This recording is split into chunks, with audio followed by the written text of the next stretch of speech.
sapagkat nalalaman ng inyong makalangit na Ama na kailangan ninyo ang lahat ng mga bagay.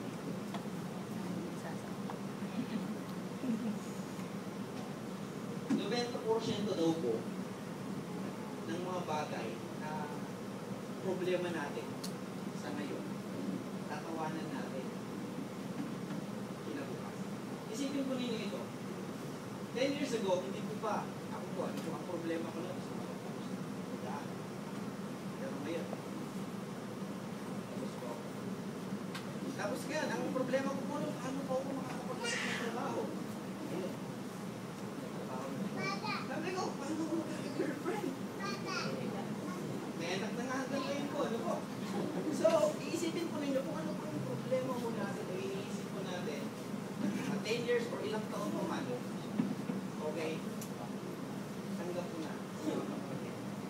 Tinatawanan mo ko.